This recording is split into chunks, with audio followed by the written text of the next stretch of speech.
नमस्कार। आज की इस वीडियो में हम उत्तरी अमेरिका महाद्वीप की भूसंरचना के बारे में अध्ययन करेंगे। उत्तरी अमेरिका महाद्वीप का संरचनात्मक स्वरूप अर्थात भूगर्भिक बनावट अत्यधिक जटिल एवं विविधता युक्त है। विभिन्न भूगर्भिक युगों में हुए ऋतु प्रहार, अपरदन तथा भूगर्भिक हलचलों के फलस्वरूप इस महाद्वीप का वर्तमान संरचनात्मक स्वरूप अस्तित्व में आया है। भूगर्भिक संरचना की दृष्टि से उत्तरी अमेरिका महाद्वीप को निम्नलिखित 4 भागों में विभाजित किया जाता है, जिसमें कनेडियन शील्ड अथवा लॉरेंसियन शील्ड, दूसरा है अपलेशियन पर्वत तंत्र जिसे 3 उपविभागों में विभाजित किया गया है, पूर्वी भाग, नवीन अपलेशियन एवं अपलेशियन पठार। उसके पश्चात पश्चिमी उच्च प्रदेश या कार्डिलेरा। कार्डिलेरा का अर्थ होता है पुरातन भूखंड।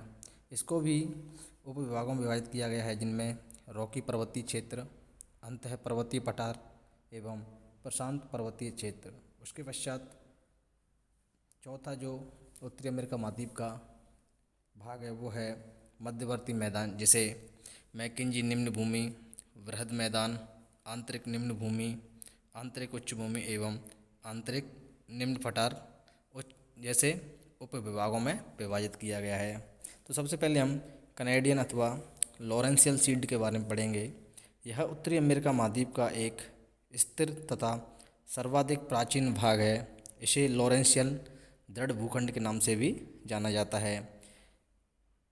कनेडियन शील्ड उत्तरी अमेरिका महाद्वीप के उत्तर एवं पूर्व में स्थित है, जो कि प्राचीनतम चट्टानों से निर्मित है।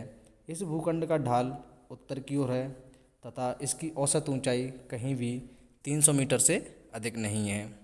इस कनेडियन शील्ड का निर्माण, या ये कहें कि इस शील्ड के अंतर्गत आने वाली चट्टानों का निर्माण प्री कैम्ब्रियन युग में हुआ था। यह शील्ड धात्विक खनिजों की दृष्टि से काफ़ी धनी है।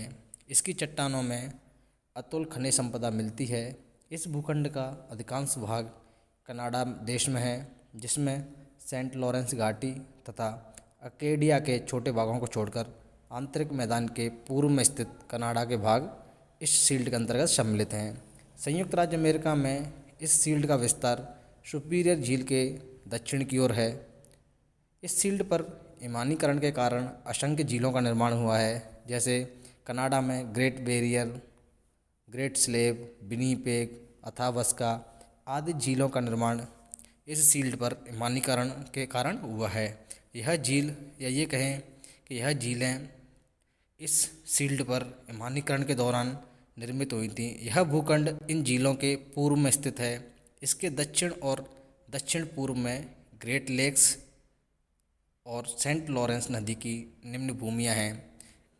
तो इस प्रकार भूगर्भिक संरचना में उत्तरी अमेरिका महाद्वीप का पहला भूगर्भिक संरचना कनेडियन अथवा लॉरेंसियन शील्ड के तौर पर जानी जाती है, जिसकी स्थिति इस महाद्वीप के उत्तर एवं पूर्व में है तथा इस शील्ड का अधिकांश भाग कनाडा देश में है। उसके बाद जो दूसरा भूगर्भिक स्वरूप है इस महाद्वीप का, वो है अपलेशियन पर्वत तंत्र। तो जैसा कि आप लोगों को पता है कि अपलेशियन पर्वत तंत्र का या अपलेशियन पर्वतमाला की स्थिति उत्तरी अमेरिका महाद्वीप के पूर्वी भाग में न्यू फाउंडलैंड से लेकर संयुक्त राज्य अमेरिका के दक्षिण में स्थित अलाबामा राज्य तक है। अपलेशियन पर्वत तंत्र का विस्तार उत्तरी अमेरिका के पूर्वी भाग में है। अपलेशियन पर्वत 4 अपरदन चक्रों से गुजर चुका है।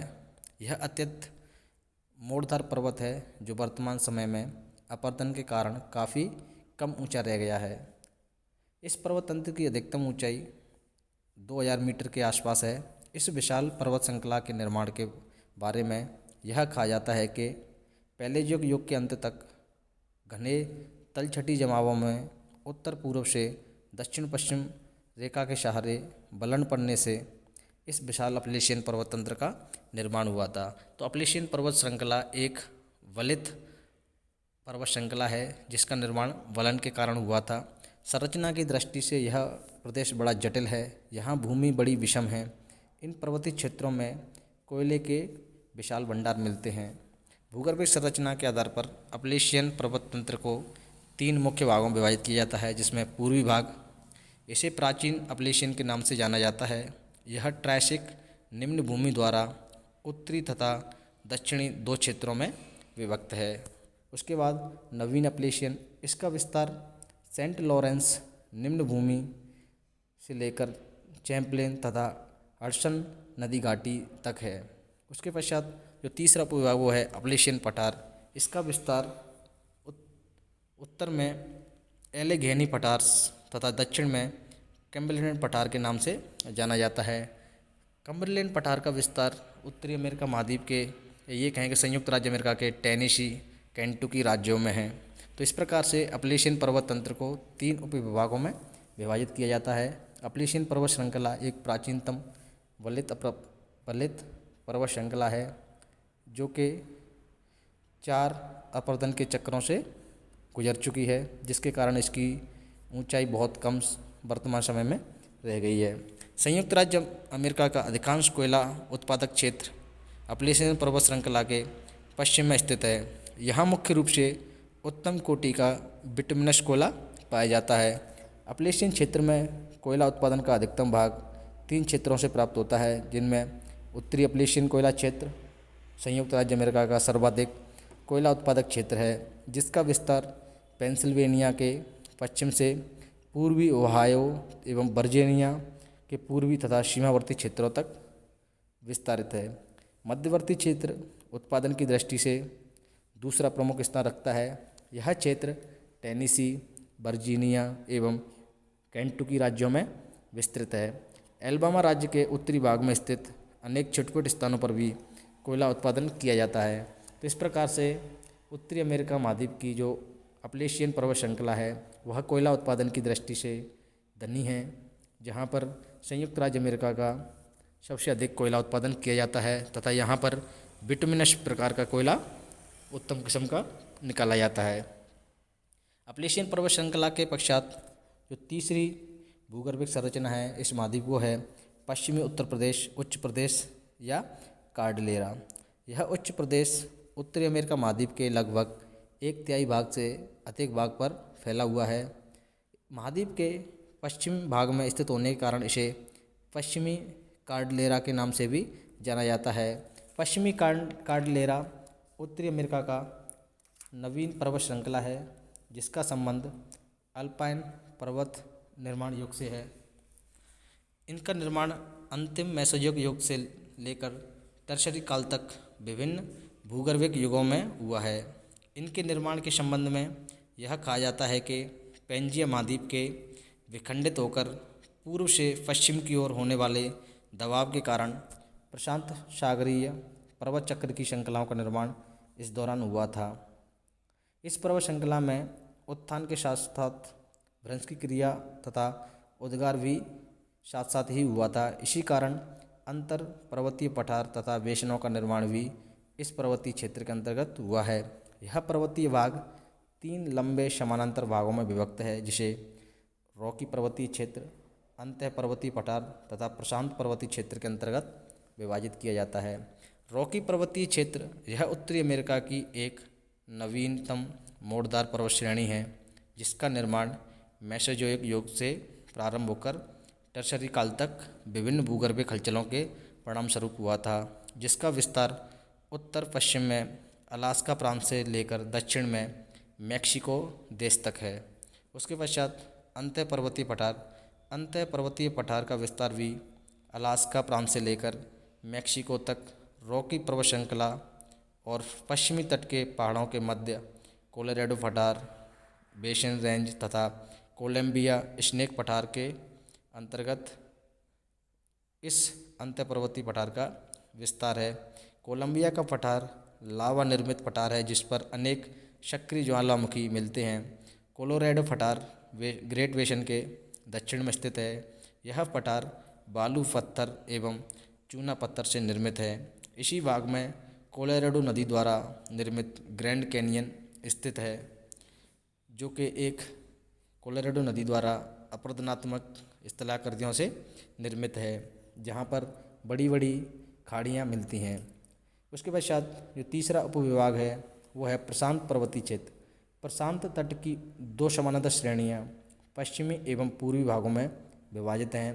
पूर्वी पर्वत श्रेणी को अलास्का श्रेणी के नाम से जाना जाता है तथा पश्चिमी श्रेणी को तटीय श्रेणी के नाम से जाना जाता है।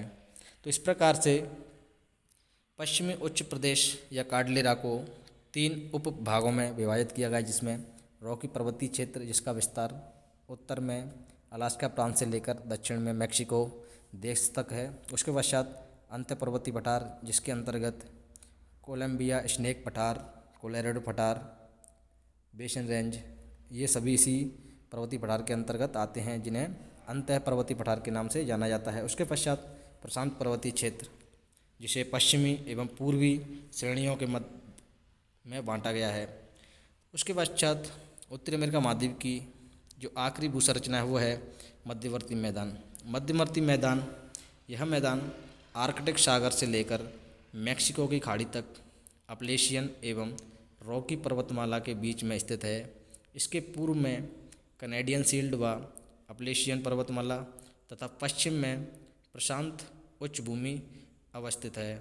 यह भाग प्रारंभ में किसी समय तक छिछला समुद्र का भाग था, जो कालांतर में अपलेशियन व रॉकी पर्वतों के अपरदन से प्राप्त निक्षेपों से भर गया एवं ऊपर उठकर एक मैदान के रूप में परिवर्तित हो गया। इस प्रकार यह मैदान नदियों द्वारा तलछट के जमाव से निर्मित है।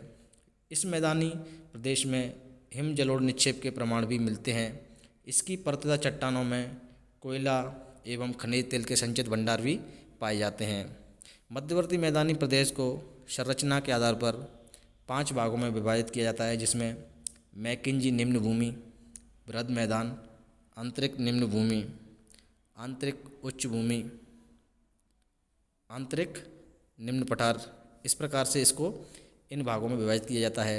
मैकिंजी निम्न भूमि की बात की जाए तो यह उत्तरी अमेरिका के सुदूर उत्तरी भाग में रॉकी पर्वतमाला तथा कैनेडियन शील्ड के मध्य फन्नी के आकार में स्थित है। इस प्रदेश पर हिमनदीय निक्षेप के प्रमाण भी मिलते हैं। यहाँ अनेक झीलें पाई जाती हैं, जिनका निर्माण हिमानी क्रिया के परिणाम स्वरूप हुआ था। यह प्रदेश सड़क व रेल मार्ग रहित है तथा जल व वायु मार्गों इस क्षेत्र में विकसित अवस्था में पाए जाते हैं। अर्थात इस प्रदेश में सड़क एवं रेल मार्ग नहीं पाया जाता है, लेकिन जल मार्ग व वायु मार्ग द्वारा यह क्षेत्र परिवहन के द्वारा जुड़ा हुआ है। उसके पश्चात बृहद मैदान, यह क्षेत्र मध्य रॉकी के पूर्व में स्थित है। इसके उत्तर में कोटे डी मिशोरी अंतर्राष्ट्रीय सीमा पर तथा सुदूर दक्षिण में जहाँ बृहद मैदान बाल्कन कगारों के रूप में प्रयुक्त होते हैं को छोड़कर कोई भी भूआकृति संरचना आंतरिक मैदानों तथा बृहद मैदानों की सीमा को सीमांकित नहीं करती है। अर्थात यह बृहद मैदान सीमाओं में न बंधकर विस्तार रूप में फैला हुआ है। इसके उत्तरी भाग में पीस नदी बेसन में इस मैदान का ढाल रॉकी के पर्वतपदी क्षेत्रों से होकर उसकी सहायक नदी के तलों की ओर सामान्य रूप में है। संयुक्त राज्य अमेरिका के उत्तरी व दक्षिणी डैकोटा राज्यों में इन्हें हिमानीकृत मिशोरी पठार के रूप में जाना जाता है। हिम चादर का विस्तार दक्षिण की ओर मिशोरी नदी तक था, इसीलिए दक्षिण की ओर स्थित मैदान को पाइन रिज कगार तक अहिमानीकृत पठार के रूप में जाना जाता है। उसके पश्चात आंतरिक निम्न भूमि, आंतरिक विशाल मैदान के उत्तरी भाग में प्लीस्टोसीन हिम युग में निर्मित महान झीलों, जिनमें सुपीरियर, मिशिगन, यूरन के समीवर्ती मैदान को आंतरिक निम्न भूमि के नाम से जाना जाता है। यह प्रदेश हिम के विशाल आगारों द्वारा हिम अतिक्रमण से प्रभावित रहा है। उत्तर की ओर अपरदन की गति सर्वाधिक थी, अतः वहाँ अपरदन सर्वाधिक हुआ है। महान झीलों के दक्षिणी क्षेत्र में हिम जमाव के कारण पर्याप्त समतल सतहों का निर्माण भी हुआ है।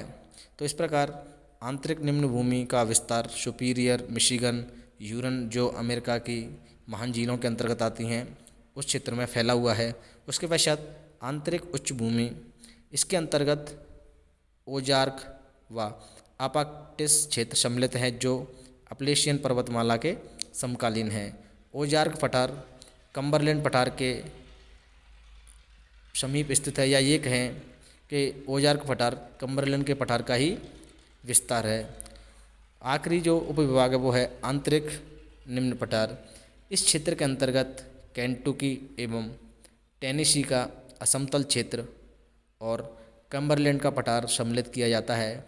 इस क्षेत्र में नदी अपर्दन के कारण टेनेसी के नैशविले बेसन तथा ब्लूग्रास बेसन का निर्माण हुआ है। तो इस प्रकार संयुक्त राज्य अमेरिका के